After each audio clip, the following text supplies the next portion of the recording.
Algumas manifestações têm chamado muita nossa atenção em pacientes que têm nos procurado após terem tido um quadro de Covid, às vezes inclusive doença leve, bem leve, e que tem alguma manifestação persistente, algumas queixas persistentes. A gente vai fazer uma sequência de vídeos com algumas definições, alguns quadros que têm sido recorrentes de uma forma estranha nesse perfil de paciente.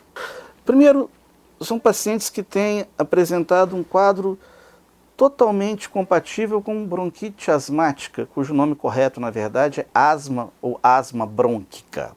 E são pessoas que elas dizem, afirmam, que nunca tiveram asma na sua vida. Nunca tiveram asma na infância, uma boa parte não tem histórico de pessoas na família com asma, não tem relato de terem sido asmáticos em algum momento, que tenham usado medicação inalatória, começam com sintomas respiratórios persistentes pós-Covid, com tosse, falta de ar, chiado no peito. Você faz um exame de função pulmonar, uma espirometria com um broncodilatador, vem um resultado de obstrução com broncodilatação positiva, que é o exame típico do paciente com asma. Então, é um paciente que tem asma categoricamente. Laboratorialmente, muitas vezes esses pacientes têm momentos de eosinófilos na corrente sanguínea. Você não tem nenhum dado prévio desse paciente, você não tem nada dele, nada ali. E você trata como asma, que basicamente é o corticosteroide inalatório, um medicamento inalatório, um spray ou pó.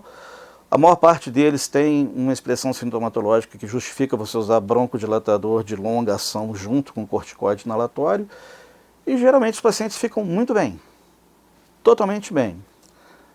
Mas a doença se mostra persistente. O que eu quero dizer com isso é que você vê que você tem que manter o medicamento. Você não faz o medicamento ali 1, 2, 3 meses e tira. Não, a pessoa continua tendo necessidade de manter o medicamento. É como se ela tivesse se transformado em asmática, que ela diz nunca ter sido depois de ter tido a Covid. Não faço a menor ideia exatamente do que isso significa. O que a gente vê é que esses pacientes ficam muito bem, desde que medicados ali adequadamente, tratando a asma, entre aspas, eles desenvolveram ali adequadamente. A gente coloca isso sempre entre aspas, porque a asma é uma doença de base genética, que é mais prevalente se fazer presente na infância, aparecer na infância.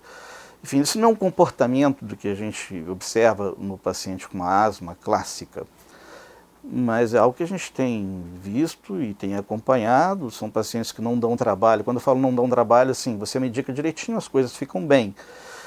Se esses pacientes, num futuro próximo, eles vão passar a não precisar de usar medicação inalatória ou não dá para prever, não tem a menor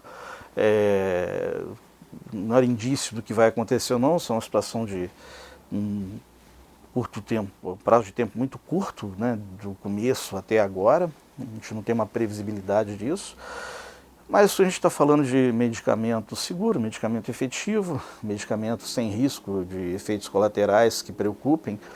Então a pessoa usa o medicamento, fica bem e vai manter esse uso quanto tempo for necessário. Se não tiver nenhuma complicação adicional, ok, digamos assim, as pessoas estão bem, é isso que interessa. Mas é bem estranho esse comportamento, é bem peculiar, é bem atípico. Talvez tenha um pouco de conexão com o segundo tópico que a gente vai falar no próximo vídeo.